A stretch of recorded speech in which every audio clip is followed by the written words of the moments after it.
नमस्कार दोस्तों, स्वागत है आपका मेरे चैनल इट्स माय वर्ल्ड में।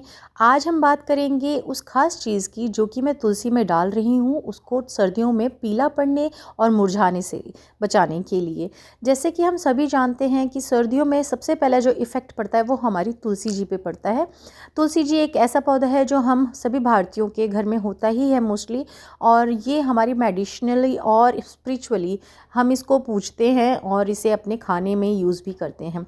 तो यहाँ मैंने आज अपने तुलसी जी को साफ़ सफाई करने में शुरू कर दिया है, उसकी देख के थोड़ी सी केयर करने बैठी हूँ। तो मैंने सोचा आपके साथ दिखाती हूँ अपनी वीडियो बनाकर, क्योंकि सर्दी पड़ रही है, बहुत ज़्यादा ओस और पाला पड़ने लगा है, तो तुलसी जी के जो पत्ते हैं वो पीले पड़ने लगे हैं।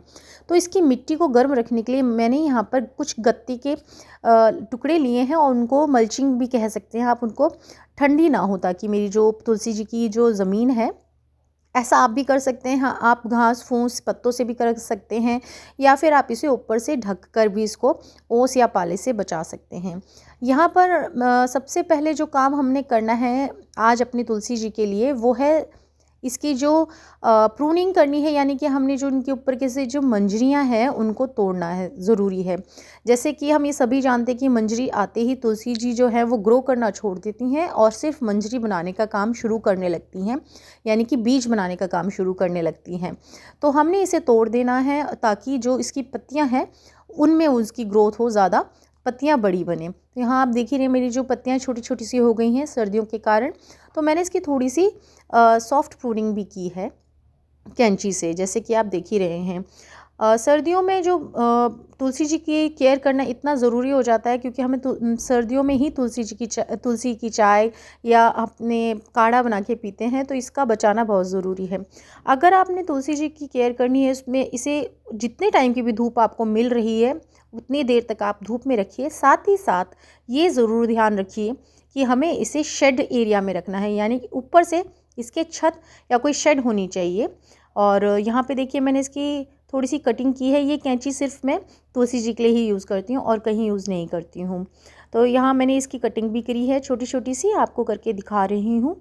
सबसे पहले जो मैं खाद डाल रही हूँ ना, उससे उससे करने से पहले मैं यहाँ पे सारी अपनी ऊपर की कटिंग वगैरह करनी है। वो ये है कि हमें बार बार तुलसी जी को जल नहीं चढ़ाना है। इससे क्या होगा कि वो फंगस हो जाती है और वो पसीजने लगते हैं, फंगस लगने लगता है। यदि आपको जल चढ़ाना बहुत ही ज़रूरी है तो उस बर्तन को आप छोटा कर लीजिए और कम से कम जल चढ़ाइए, और ज़्यादा हो सके तो आप जब सूर्य देव निकले हों तभी चढ़ाइए। जो आज मैं खाद डालूँगी वो इसकी ग्रोथ के लिए नहीं है, बल्कि डोरमेंसी में इसे बचाने के लिए ही है। तो वो देखिए मैं इसमें क्या-क्या मिक्स करके डाल रही हूँ। सबसे पहले मैंने यहाँ पर जो छोटे-मोटे पत्ते गिरे हुए थे, जैसे मैंने आपको बताया, क्लीन किया है, क्योंकि ये फिर सड़ के फंगस पैदा कर सकते हैं, इसलिए हमें मिट्टी को क्लीन करना बहुत ज़रूरी है। यहाँ सब कुछ हटाने के बाद मैंने मिट्टी को क्लीन कर दिया है। उसके बाद हम जो इसकी गुड़ाई करेंगे, आप मंजरी को जो हमने तोड़ी है उसे किसी और गमले में भी दाने डाल सकते हैं, ये कुछ ही दिनों में फूट जाएंगे। ये जो मैं खाद आज आपको बताऊंगी उसको हमने दिसंबर से लेकर फरवरी तक देना है, दे सकते हैं 15 से 20 दिनों में, क्योंकि अभी इसमें ग्रोथ के कोई चांसेस नहीं है। सिर्फ हमने तुलसी को स्टेबल रखना है ताकि वो मरे नहीं। यहाँ पर इसकी गुड़ाई मैंने हल्की सी मिट्टी जो है वो पोरस कर ली है, बिल्कुल सॉफ्ट मिट्टी है, ज़्यादा पानी नहीं देना है सर्दियों में हमने अपनी तुलसी को, क्योंकि उससे ही उसमें मॉइस्चर हो जाता है और फंगस पैदा हो जाता है। यहाँ हमने उसके बाद लिया है चौक। चौक जो है आपने एक लेनी है, बहुत ही सिंपल और सस्ता जुगाड़ है और खाद है ये आपके। चॉक यूज़ करने से कैल्शियम और फास्फोरस की कमी पूरी होगी।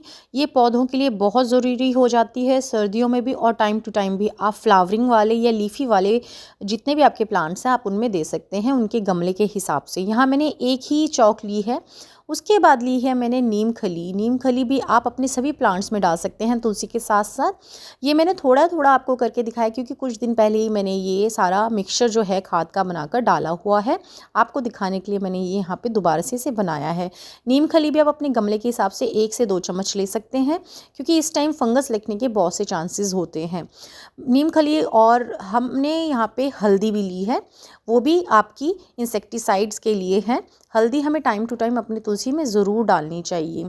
इससे ज़मीन में जो भी कोई कीड़े या फंगस हो रहा होगा वो बिल्कुल नहीं होगा, और जो तुलसी जी में हम बार बार पानी डालते हैं ना, उसकी वजह से जो फंगस हो जाता है वो उसको होने नहीं देता। और हमने नीम खली भी डाल लिया है, तो यानी कि जिस प्रकार का भी कोई भी आपको कीड़ा या फंगस होता है वो नहीं होगा। यहाँ देखिए मैंने इसे अपनी तुलसी को शेड में रखा हुआ है। शेड में रखने का कारण ये है कि इस पर डायरेक्ट पाला या ओस नहीं पड़ेगी। आप भी ऐसा ही कीजिए, अपनी तुलसी को रात के समय ढक लीजिए और मॉर्निंग में उसकी जो कोई भी आपने उसको जिस चीज़ से ढका है उसको हटा दीजिए। ये मिक्सचर मैंने यहाँ पर इसमें डाल दिया है। तीसरी चीज़ जो मैंने डाली है वो है लकड़ी की राख। लकड़ी की राख, जैसे कि हम आजकल सभी सर्दियों में आग जलाते हैं और उसके बाद जो राख बच जाती है उसको आप फेंकी नहीं, वो बहुत ही यूज़फुल है आपके प्लांट्स के लिए। इससे क्या होगा कि वो जो आप मिट्टी में उसे डाल रहे हैं ना, तो उससे जो इसका मॉइस्चर है वो मेंटेन होगा और मिट्टी का जो पीएच लेवल है वो भी मेंटेन रहेगा। ड्रेनेज बहुत अच्छी रहेगी, इससे क्या वो पानी नहीं रुकेगा और जो पौधों में कोई भी पानी या फंगस हो रहा है वो भी नहीं होगा। तो कैसी लगी मेरी ये वीडियो आप लोग ज़रूर बताइएगा, कमेंट ज़रूर कीजिएगा, लाइक शेयर एंड कमेंट ज़रूर कीजिएगा। और किसी भी प्रकार का क्वेश्चन है तो ज़रूर पूछिएगा। नमस्कार।